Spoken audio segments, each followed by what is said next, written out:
So I'm Joe Gigaworks. I'm the managing partner of Gigaworks and the president of Project Ready, which is our software company. And today we're looking at the monetization of the enterprise, SharePoint 2016 and beyond, and how you do this through the creation and leveraging of modern SharePoint apps. Very timely given the world of hybrid and cloud these days. And as we begin, I just want to give a little bit of background about who we are. Gigaworks has been a gold partner in the 15 years we've been in business, from the day we started. And with that, we've won multiple awards over the years. We are members of Microsoft's New York Enterprise Group's Virtual Technology Specialist Program, by which Microsoft's key accounts in the New York region were brought in to offer subject matter expertise specific to enterprise solutions. And with that, our relationship with Microsoft is very long and pretty deep, and we have received an awful lot of proprietary training. We have access directly to their intranets, and this is going to tie into a little bit of our journey that relates back to our clients, in that we trained up on the modern application model, which is going to be reviewed today, a good 4 years ago. And that journey and expertise that we've garnered throughout that process is something that we think we can uniquely bring to our clients during this pivotal pivot within the industry and cloud infrastructure. We have solution expertise across the full stack, as you would imagine. To support enterprise solutions, you really need to have that expertise. And while we have traditionally focused on professional services, we also have a rich background with architecture engineering, obviously FinServ, and things like that. Project Ready, which I had referenced before, is our software company, which is a software as a service. It is a rather unique product set that uses SharePoint on the back end to store information, but is a unique set of applications. This isn't a Project Ready pitch, but it's going to be relevant, again, to what we're going to discuss today. And basically, its purpose is to provide project management, program, and portfolio management, as well as document control across projects, adding control and visibility to what you do. So diving right into today's topic. So solution architecture then and now. So SharePoint, obviously a rather widely deployed platform in the industry. Traditionally, to achieve enterprise-grade solutions, to move outside of the box and make them very relevant to your clients within the business, you would build these monolithic solutions that required server-side code.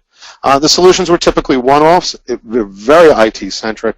And to deploy these customizations, which were really WSPs, and we'll get to that as well, you were always having to plan against service interruptions, because as you deployed these customizations, you had to cycle the environment.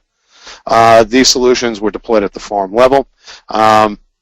And there's a delay in the return of business value through these one-offs, as it were. It's a prolonged release. It's a solution to the business. And there was a dependency on these customizations, not only to .NET, but to the version of .NET supported on the SharePoint platform at the time. So winding forward a few years now, modern app solutions are absolutely here and the thing that is requisite to continue to do enterprise solutions and to take your current solutions forward. So app solutions is nothing deployed to the farm. In fact, you can't in Office 365 because it's multi-tenant. But app solutions have a myriad of advantages. For one, the value increases over time, and we'll give some relevant examples to this. But instead of building one WSP and then another and then some other code, you're taking what is an absolute solution and extending it. And that extension, once you have the mature feature set in place, allows you to focus on the user experience, which is typically the biggest gripe that end users have with IT, and the highest value to the institution is a very usable solution. Once built and deployed, there's minimal IT involvement on the go forward. There's no downtime to deploy. You're not cycling the farm. And there are absolutely no limitations on the version of .NET, or for that matter, any development technology you want to deploy. And with this, they're rapid to build and deploy. So going back to these the monolithic approach, it's the history of WSPs, largely, right? And these were customizations to SharePoint. They were built as WSPs more times than not. And their intent was to give specific functionality to support a business function or a feature. And they are deployed at the farm level. And They commonly, common implementations were connected to SQL for various activities, site provisioning automation, forms-based authentication, info path forms to do front-end processes that then hit customizations on the back end, and low-level customizations across the board. So, but with that, a number of disadvantages that we started to speak to a moment ago, in that, for one, you're limited onto what technology platform you can build these customizations. With that, if you're running 2010 and it's 2015, you're not using the latest and greatest technology for your development purposes. You're constrained and handcuffed in that regard. WSPs, and this is the one that we found to be most troublesome, is the more of them you threw up there, the more likely your environment was to throw up, and that you would start to get a lot of conflicts or potential conflicts that would then destabilize your farm. And of course, because they're deployed at the farm level, you had to cycle them and you have that downtime. And these customizations also represent significant risk and expense when you upgrade from one iteration to another. What we have found in the real world is a number of institutions would have liked to take advantage of out-of-the-box, latest and greatest, 2013, 2016 now, but couldn't move with great speed because of the number of customizations that had to be accounted for and potentially rebuilt, certainly tested.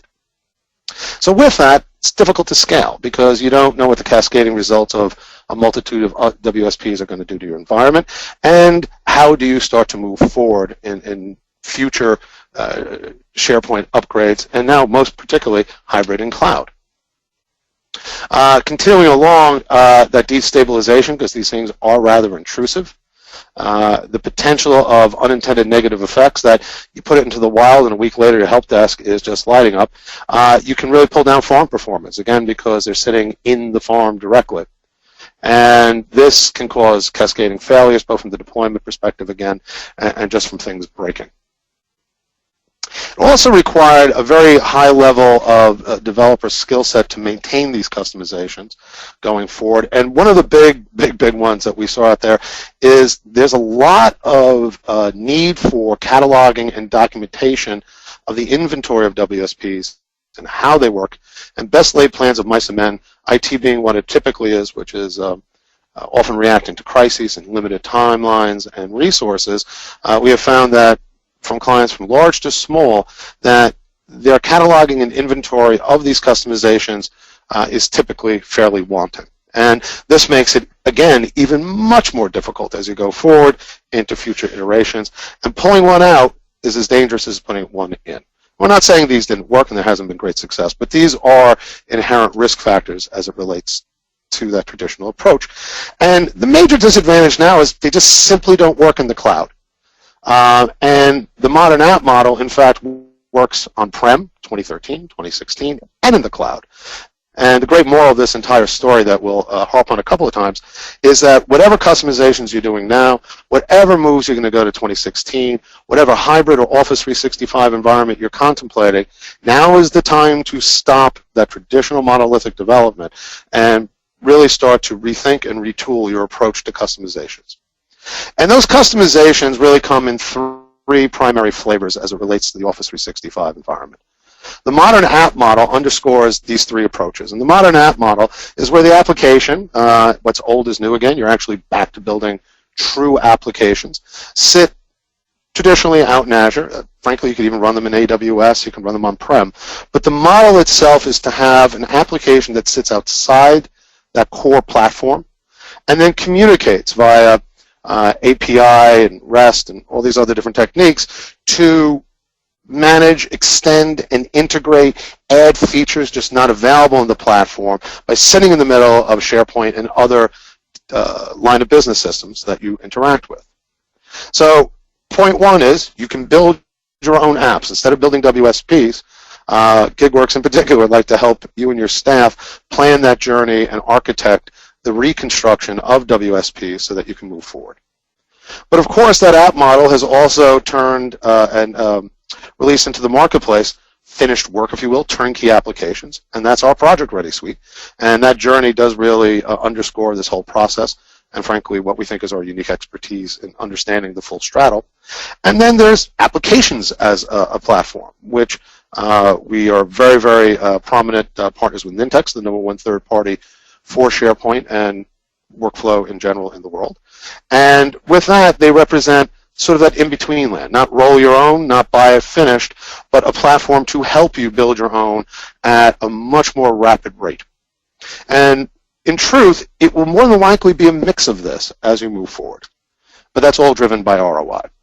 So that SharePoint development model has evolved over time, ASP, .NET, different versions of .NET moving forward.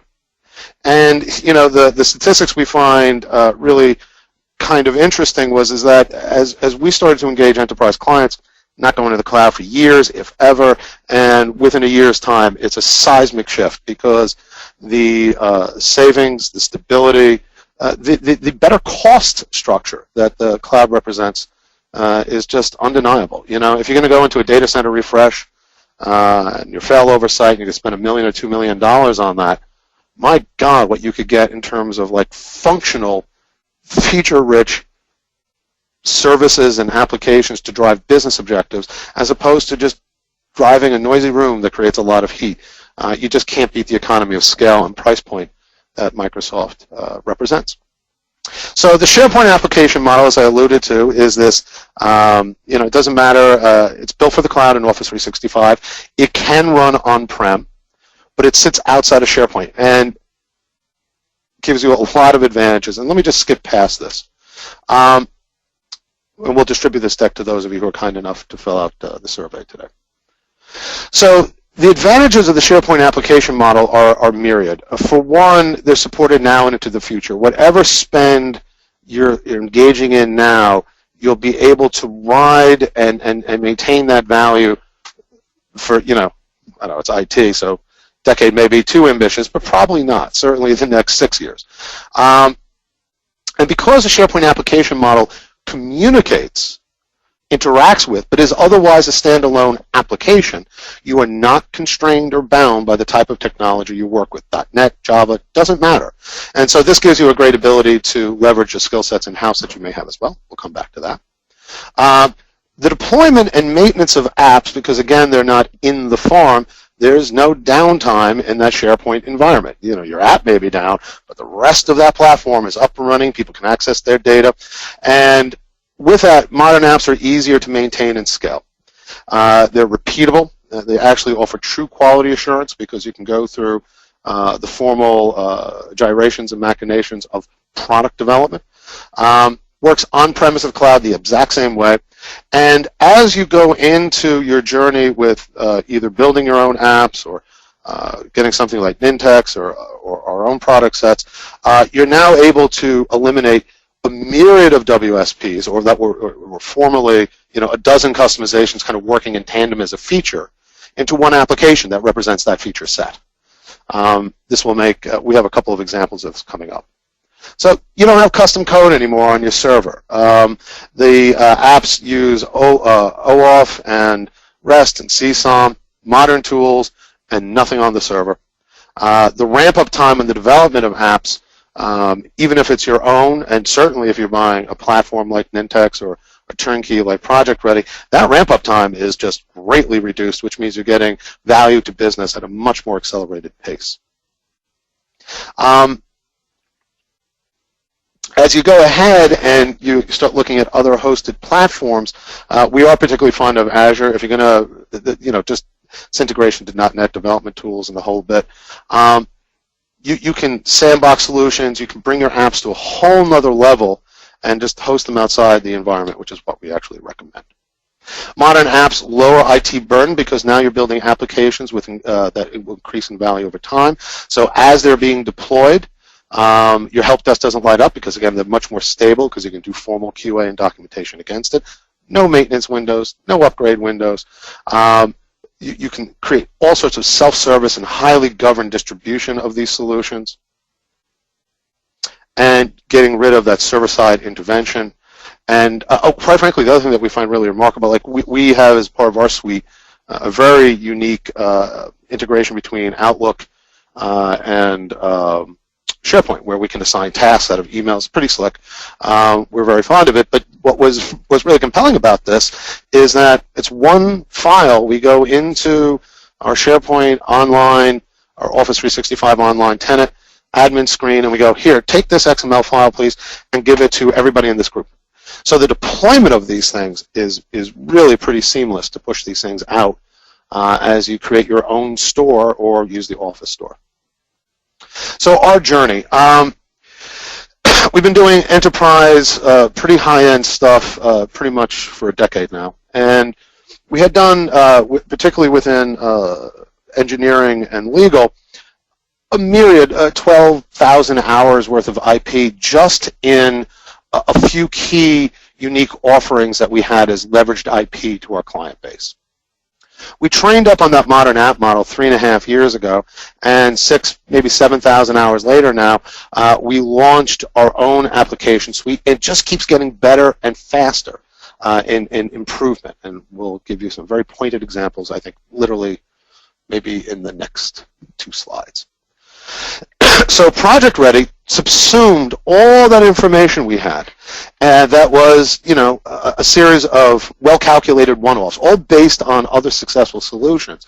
But as you iterated them uniquely for each client, you still had QA issues. You still had to really go through the druthers. It just wasn't that efficient. And so now we've been able to take what was a ton of hours and half the time, if you will, build something that's stable, repeatable, and quite frankly, much more cost-effective for our clients. You know, if you would have paid $400,000 or $500,000 in custom services to get all those features, and you can get them for $50, you're better off than we are. We make up on volume. We have a better solution to sell. And what we're encouraging is that for our clients, not to just buy Project Ready, but if you guys engage us, what we can do is we can really help your enterprise run like a software company. We understand how to do that cost management, how to make the analysis of when you build, when you rent, all that kind of stuff. And this journey that has represented a fair amount of success for us is something that we, again, uniquely think we can take our clients on, because we've kind of done it all. We worked on app as a platform, built our own apps, and of course our own customizations over time. So there are 3 app flavors out there. Project Ready engages in all of them. Full-paged immersive. So full-page immersive is essentially an absolute 100% standalone application. And again, our apps circle SharePoint and really make it much more effective. Then there are app parts, web parts if you will, and then UI command extensions. And Project Ready, where appropriate, uses all 3. And what drives that process is understanding what has the most valuable from a user experience, right?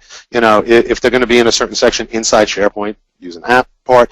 But if it's a real, very comprehensive, closed solution that's doing something, then you go full-page immersive, etc. So here to come down to the example, and again, not just sort of gladly introducing our own product set to you guys, but this was a really good example. So major petroleum company, a facility, a client of ours going back over the years, they needed to handle as-built management, so these are drawings of record, if you will, and they wanted to provision sites and be able to control security in a much easier way than going to IT. So we built this whole engine that we'll use based upon a role and a friendly name, and secure a site and different sections of it, breaking inheritance, reassigning it. But there was no integration to line of business systems. We weren't pulling in authoritative data. And, you know, this is essentially, I think, an info path form or a dialog box. And so there were no announcements. It was limited functionality, but a high functionality for what our client really needed. And we did this for a few of our clients within this type. Going over here, we had other clients who said, you know what, I want to bring in information that sits in another line of business system. I want to be able to augment it, and I want to bring those data points into my project. And so with that, we built our own app. And this app and its experience just keeps improving for us, and this will come down into context. So all those functionality, we now integrate to line of business systems. We can filter and view. We have help tips. It's a modern interface. Security, not only can we set it, we can save it as full-on templates. You use, forget a people picker, you just put in the person's email address, select whatever template you want, and you know, the 1,000 hours or whatever it took for us to get to the baseline, things like creating groups of teams that you can save was maybe another 40 hours. Changing this to support dynamic labeling, maybe another 24 hours. Like this. So once you have that core feature set developed, instead of building yet another WSP and hoping they work together, you take that one application, you listen to your end user's feedback, and you improve the user experience so that that continued investment has a much higher value of return for the business and certainly for your end users and their user experience. Likewise, on our document control suite, it was essentially, some workflows that we had pre-built, some customizations we had built around modal dialog boxes that would allow people to be invited in to securely disseminate documents external to their organization. With that, we built a fairly immersive app. It's a shopping cart. It replaces FTP, Dropbox, email attachments, captures a ton of data, throws back reporting. You can track every document that's been moving around that organization internally and externally, drill into it. It was a wild transformation of that IP into something of much higher value. And again, just like the other piece, when we said, hey, we should have security groups you can save as templates, well, we said, how about distribution groups? And I don't mean like an exchange distribution group. Internal, external, people you commonly send things to. And so as we've been progressing over the last quarter or so, it's just these really small, but from an end user perspective, huge incremental improvements into what we offer. So this is our suite. I don't want to make it a full sales pitch. And before I turn this over to Neil Barkina, our CTO, Neil's going to go over a non-pitchy, but just explain to you your various tools and options, strategies and considerations as you go through this journey. And I do want to add that we have Nintex in that earlier slide, just at a time because this is combined, it's a very long demonstration. Nintex will be on with us to show you what they can bring in this app model in the next couple of weeks or so. So we hope you join us for that as well. But with that, Neil, take it away. Sure, thank you, Joe. Okay, so I'm just gonna jump right in where Joe left off. What I'm going to focus on is some of the technical aspects of what Joe was going through in terms of WSPs and the app model. So to kick it off, one of the first things I like to go through when you're going to get ready developing apps. How do I get ready? What tools am I going to need? Well, one of the first things you're going to need to understand is the architecture of having things run outside of the farm. As Joe mentioned, a big thing about this is to have that separation of infrastructure. Being able to install WSPs may give you some short-term benefits in terms of, I feel like I have full control, but that also has downsides as well. As he mentioned, you could affect other WSPs, you could potentially bring down the whole farm and really affect performance for all of your users. So in terms of hosting your code, you're going to need to have an environment. It could be any environment at that, and that is one of the benefits. Obviously, we recommend and align very closely with the Microsoft platform, but it doesn't have to be. Essentially, you can have a VM. You could run it with .NET. You could run it even with Java if you wanted to, because it's essentially just a series of web-based industry standard protocols. Things like REST, Web APIs, HTML5. So in terms of the back-end server technology, you really are looking at any which technology you want. Now, in terms of the architecture, there are a couple of different ways that you can develop apps. The most popular one, and probably the one that you're going to find yourself most using, is going to be what's known as the provider-hosted app. The provider in this scenario is you, the developer, so you're going to be able to provide it with your own hosting infrastructure, either in Azure, AWS, what have you. And essentially, when you go and you click on your app or your users, they get redirected to wherever you're hosting that app. But that experience is going to seem seamless. So in terms of your app's look and feel, it looks like you're kind of still in SharePoint, but you're not. You're still communicating via SharePoint using all the CSOM, REST APIs, or whatever APIs you want to use. And that's why they call this the provider-hosted app. You're providing your own environment, and you're bringing your own hosting infrastructure. The other type of app you can develop is what's known as the auto-hosted app. And this is a little little bit more akin to the client-side web parts for those folks out there who are keeping up to date on some of the new technologies that have been coming out for the SharePoint framework and the SharePoint app model. They're going to have these client-side web parts where essentially it's just HTML and JavaScript running in the browser. The big advantage here is you don't have to provide any infrastructure, so which is great, but it does come with some limitations. Obviously, having your own hosting infrastructure gives you the ability to really develop any type of app you want. There is some limitations, obviously, if all you're doing is JavaScript and HTML, because it's essentially just running on the client's machine, running in the browser. The third type of app is what's known as the SharePoint hosted app, and this one is actually, I believe this one is discontinued. The idea here, they may bring it back at some point, but the idea was that if you bring your own Azure infrastructure, it would go and deploy it automatically to that infrastructure. So some of the common architecture technologies that you're going to see is going to be mainly this separation of client and server-side logic. In terms of the client, you're bringing your browser, so that could be any of the browsers out there. Obviously, SharePoint is pretty compatible now with pretty much any, Chrome, Firefox, all of those. That's going to be the front line of your application. It's running in that client browser, executing JavaScript and HTML, communicating using, some of the JavaScript libraries that the SharePoint APIs give you, such as SharePoint.js, Office.js, and so on. And this is not dissimilar from some of the other Office app models as well. You may have seen that you can develop Word add-ins, Excel add-ins, Outlook add-ins. And in terms of the technology, those are essentially using the same set of architectures, because when you go to Outlook and you run that Outlook add-in, it's essentially loading a little web page over on the right-hand pane, and it's communicating via those JavaScript APIs. Now, all of that rich functionality is being powered by a rich set of server-side technologies.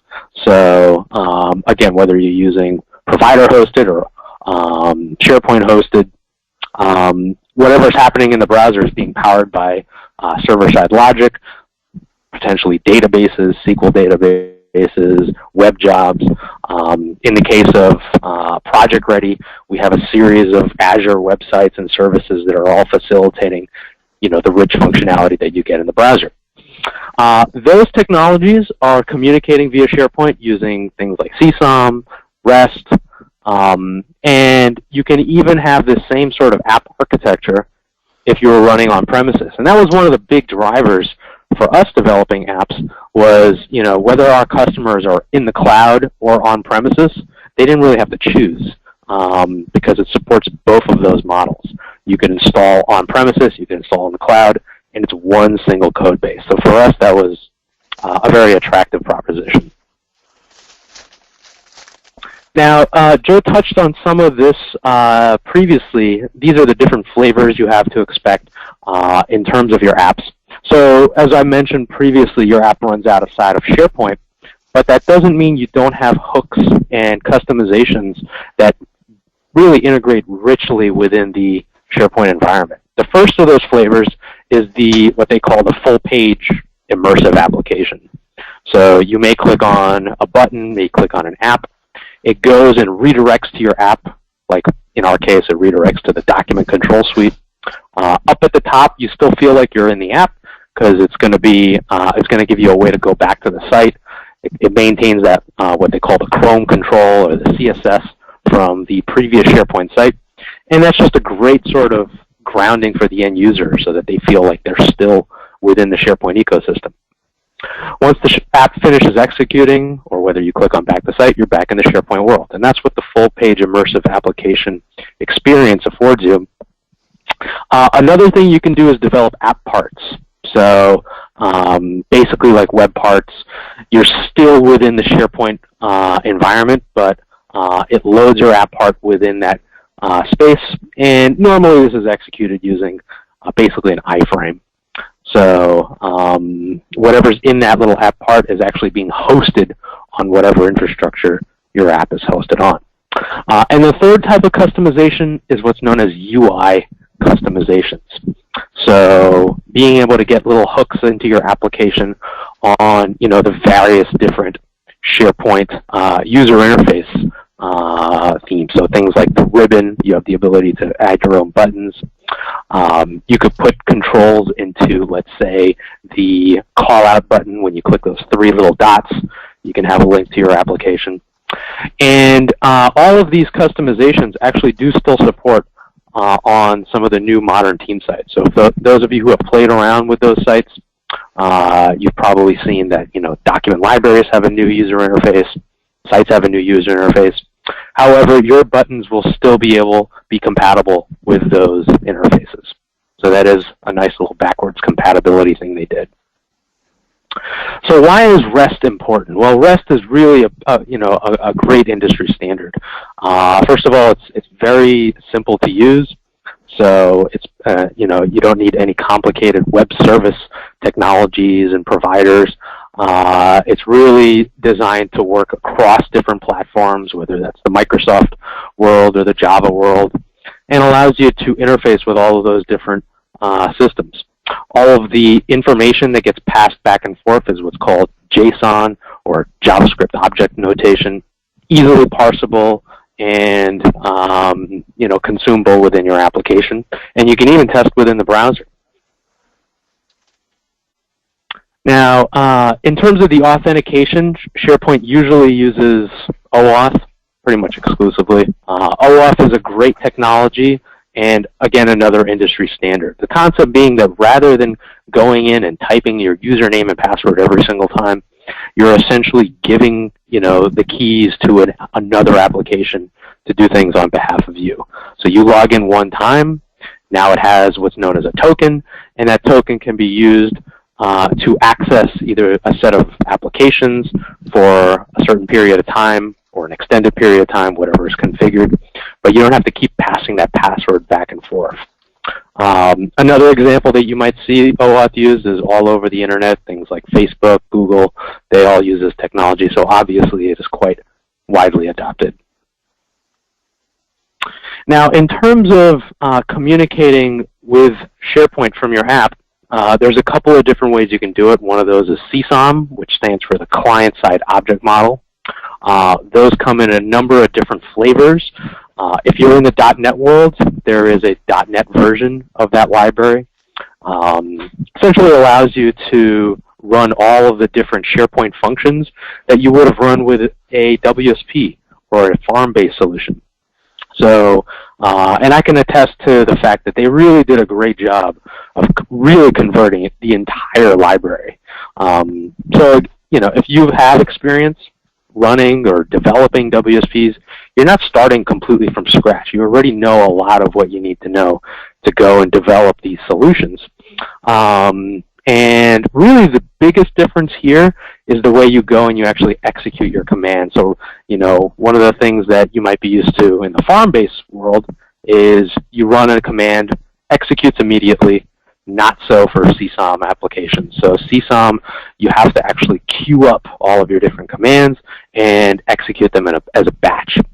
And the reason they do this is mainly because of network latency.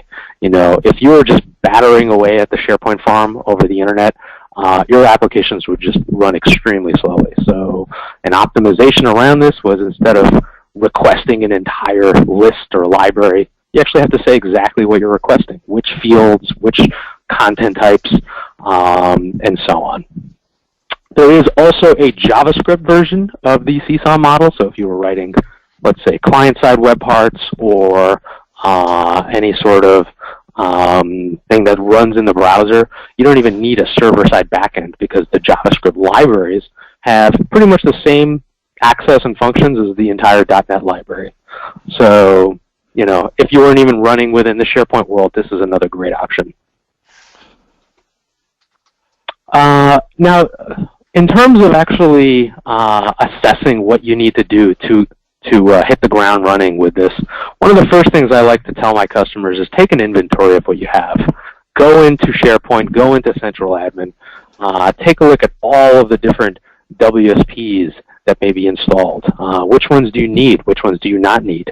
What third parties are you using? A lot of third parties, such as Nintex, already have had app versions of their applications for many years already.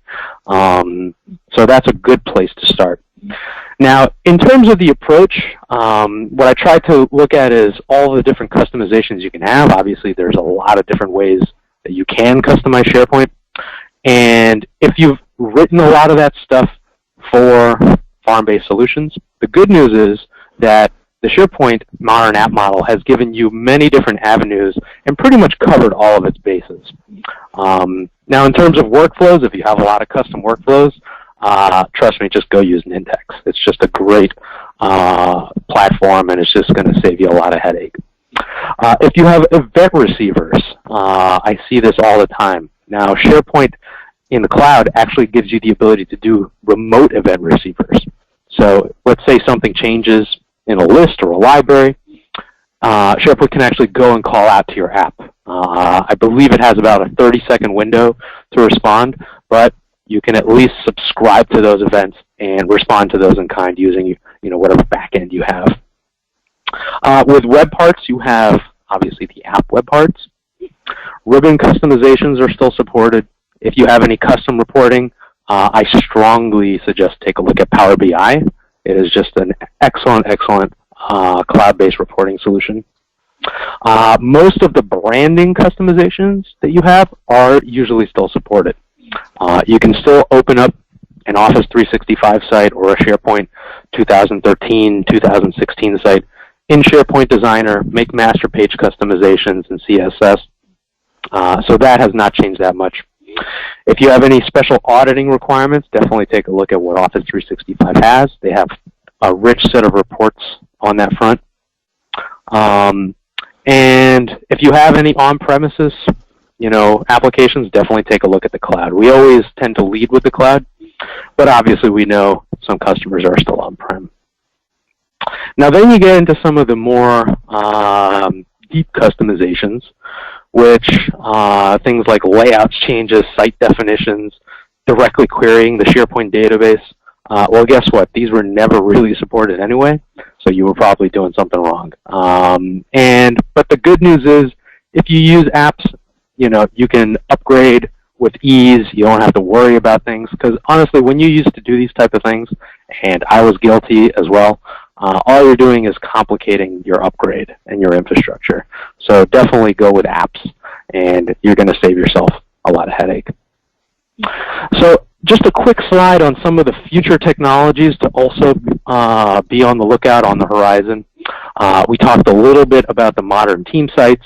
So, there's new document library interface coming. There's a new team site library. And they also will have this new sort of development platform, which they call the SharePoint model. And this is going to have things like webhooks, which are essentially like those event receivers, the remote event receivers, but they're going to be much more simplified. Lots more REST APIs, the concept of client-side web parts. And a good thing about this is, you can still have the app model, you can still have the SharePoint framework. All of these things are just, really going to be the future of SharePoint.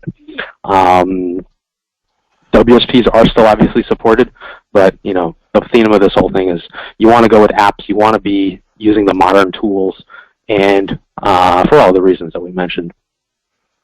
And also, take note that Office 365 is an ever-changing landscape, but you do have some controls over this. So the benefits of the cloud, don't even need to go through them, not having to worry about hosting infrastructure and so on. But you do get a lot of updates at a pretty rapid pace. The good news here is that you have some control over this. So you don't have to upgrade exactly when SharePoint Office 365 is upgrading. You have the ability to either opt in or out of what they call being a first release customer. And this gives you the flexibility to upgrade and have your users upgrade when you are comfortable doing so. Now, a quick point about SharePoint on-premises. Microsoft has made it abundantly clear that they are fully committed to having SharePoint on-premises be supported and still come out with new versions in the future. Those versions are still going to come out within a 3 to 4 year life cycle. So typically like what you've seen in the past, SharePoint 13, SharePoint 16, every 3 to 4 years or so. But the good news here is that they will be coming out with what's known as feature packs to actually get your SharePoint version more up to par with what's going on in SharePoint Office 365. They have not been shy about the fact that all of the innovation is going to come first to the cloud, and so that you're thinking, what does that mean for me as an on-premises customer? Well, you're not left completely in the dust because these feature packs will be coming out yearly. Basically what Microsoft recognizes that 3 to 4 year life cycle is an absolute eternity in the technology space. And this will give you a chance to actually get up to speed on some of the functionality that is coming out in the cloud. But obviously Office 365 will get those features first. So another quick point about application models, it really is a widely adopted architecture, having your apps run outside of the whatever hosting platform you have. Facebook apps run exactly the same way. Gives you more control over your apps because obviously now you have your own environment and you can use whatever technology you want. Now, just to talk quickly about some of the skills that you should look at. Myself as a CTO, when I go and I look at skill sets for hiring, these are the types of things that I like to look at. So definitely ASP.NET, C#, HTML5 is great, and experience with SharePoint APIs. Again, you're not starting completely from scratch. If you've run and developed farm-based WSPs before, a lot of the technology is not that different. And you can leverage all these industry standard things, HTML5, .NET, things that you probably already know. Okay, well, I think this brings us to the conclusion of our slide deck. I think at this point we're going to turn it over to some Q&A. Can you explain further the modernization assessment offer? Sure, I can field that. A lot of what led to this webcast is a few of our enterprise clients going back last year were like, oh, should we go to 2013, 2016? Should we do hybrid? Should we do cloud? And for a few, and they were all up against the data center uplift and looking at that expense. And so with that, we engaged these clients in the program successfully that we laid out here. So, it has its caveats because there's only so many use cases we can get done in a period of time. But what we've done for clients is we go in, we catalog what you have running, why it's running, look at its feature and functions, its state, and then with it come back and go, hey, this one's very unique, you should build this one. This one you should really look at third party. This one there's this off the shelf that we know about. This is what we think it would take to implement it, not necessarily with our team, and to get that high level approach of going, hey, I got 43 of these things, they really represent 6 solutions, one of which we should take a platform, et cetera, and so forth, and then task it out. The tasking is fairly high level, but it gives you a very good order of magnitude of what's involved, what phases you would do things in. And then a number of our clients, they have their own development team or offshore, and then in subsequent phases, we've worked with them as advisors to review architecture and retrain their team. But this is essentially pre-planning planning, which is something that we've been engaging in successfully for a while, where you need to get a handle on what you have. And that's what we did for this one bank was, they said, yes, we have customizations. How many do you have? I don't know, 50? It was 144. So that goes back to that challenge that we saw around cataloging.